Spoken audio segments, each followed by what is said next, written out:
Mesdames, Messieurs, bonjour. Bonjour à vous. Bonjour à tous. Je suis Élisée Honta, analyste financier, économiste. Et je vous invite à vous abonner sur notre chaîne, à mettre un like sur la vidéo afin que YouTube puisse la recommander au plus grand nombre de personnes.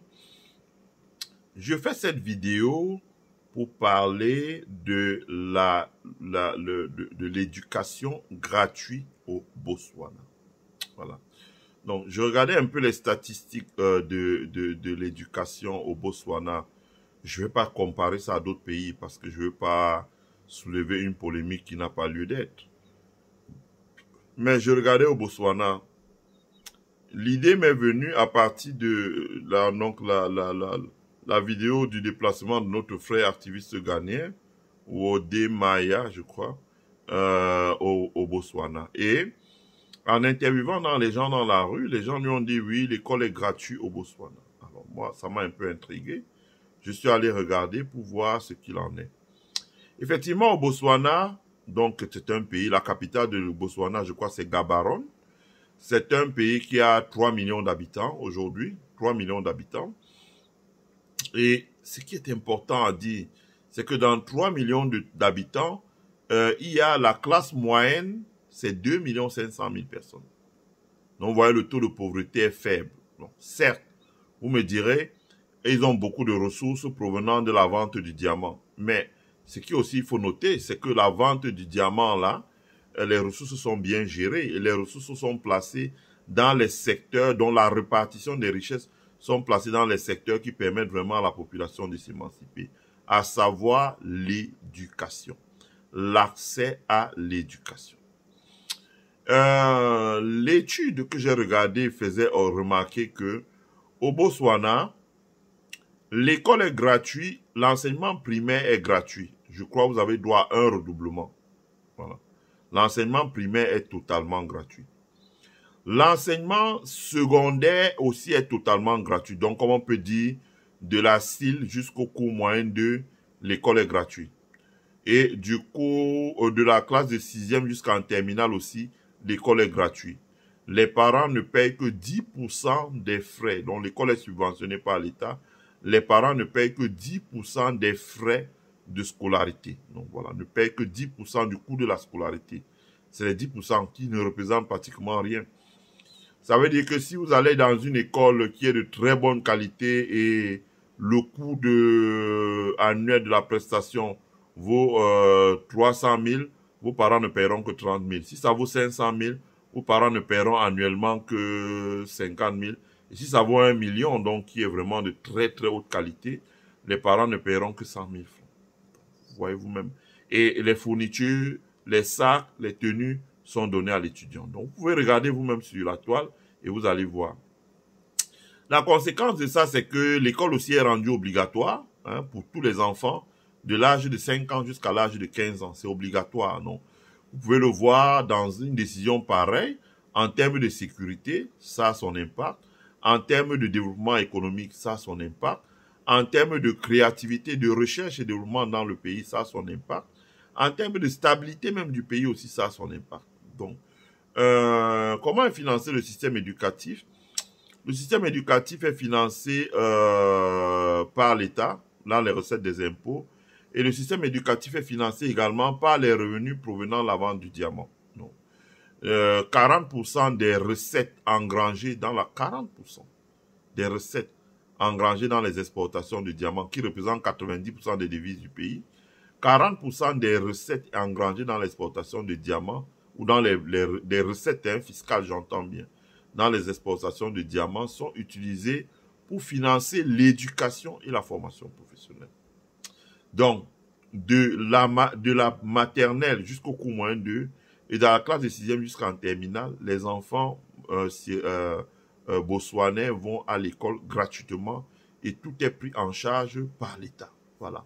Et l'État redistribue la richesse ou les ressources naturelles créées en mettant en place un programme qui permet. Donc, vous voyez que c'est très important. Moi, j'ai trouvé ça très original. Parce que dans combien de pays d'Afrique, prenons un exemple, le Nigeria, je ne veux pas être dur.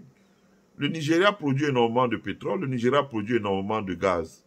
Mais est-ce que dans un pays comme le Nigeria, l'école est gratuite? Mais non. Prenez le nord du Nigeria, mais c'est un désastre. Prenez le nord du Nigeria, c'est un désastre. Combien vont à l'école? Combien vont à l'école primaire? Combien vont à l'école secondaire? C'est un désastre. Il faut avoir le courage de le dire. C'est valable aussi dans des pays, un pays comme le Tchad, par exemple, ou un pays qui est producteur de pétrole, mais on peut poser des questions sur l'accès à l'éducation dans des pays comme le Tchad. C'est valable pour un pays comme la RCA qui a beaucoup de richesses, comme l'ont aussi beaucoup de richesses, comme l'ont aussi le Botswana. Mais j'aimerais bien qu'on s'interroge sur la qualité de l'école. Est-ce que si l'école était gratuite, assez ouverte et accessible à tous les enfants de la CIL jusqu'en classe de terminale, on aurait des enfants qui seraient enrôlés dans les Balaka ou anti-Balaka? On peut se poser des questions. C'est les vraies questions qu'il faut se poser.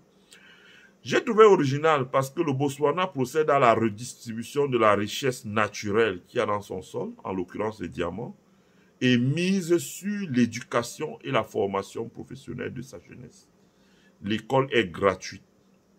Et quand vous allez à l'université, vous avez droit à une bourse. Donc, comme eux disent eux-mêmes, you are paid to go to school. Donc, vous recevez une bourse qui vous permet d'aller à l'école, de faire vos classes dans l'enseignement supérieur. Je pense que c'est une décision importante parce que ça se ressent rapidement sur les chiffres.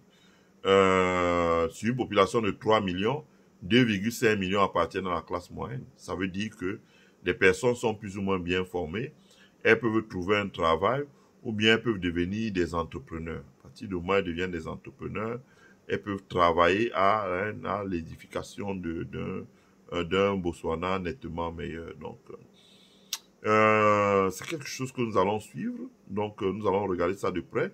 Parce que ce qui se passe au Botswana tord le coup à la doctrine que certains ont attribuée aux bailleurs de fonds, que sont le Fonds monétaire international, Genève ou au consensus de Washington, comme eux-mêmes ils ont dit.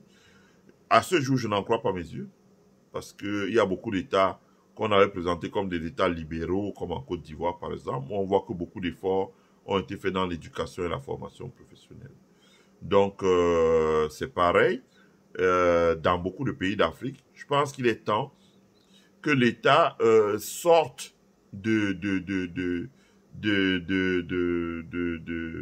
sorte progressivement de l'école qui devient tellement chère, 1 million de francs, 500 000. Imaginez combien d'enfants seront laissés pour compte sur le trottoir parce que les parents n'ont pas les moyens pour pouvoir financer l'école. Je pense qu'il faut que l'État revienne à l'orthodoxie. Ça veut dire que subventionner à 90% l'école, que ce soit dans le privé, que ce soit dans le public, trouver une formule, c'est le meilleur moyen de redistribuer la richesse et réhabiliter les bourses d'excellence académique dans les universités pour les enfants qui travaillent bien, afin que, voilà, qu'on puisse faire mieux dans notre pays. Parce que si plus de personnes accèdent à l'éducation, surtout les femmes, mais aussi les hommes, la conséquence est l'augmentation du taux d'employabilité, mais également l'augmentation de la capacité des gens à pouvoir créer et diriger les entreprises, qui est important. Donc, l'exemple du Botswana, je souhaitais partager ça avec vous. Je vous encourage à aller sur Google Scholar ou bien Google Book et faire des recherches Education in Botswana ou Understanding the Education System in Botswana. Vous allez retrouver beaucoup d'articles, beaucoup de livres que vous pouvez consulter, lire, et à partir du moment où vous les avez lus, ça va vous donner une grande indication et n'hésitez pas à partager avec nous ce que vous avez pensé de vos recherches pour qu'on puisse échanger, mais dans la courtoisie, je dis bien, dans la courtoisie.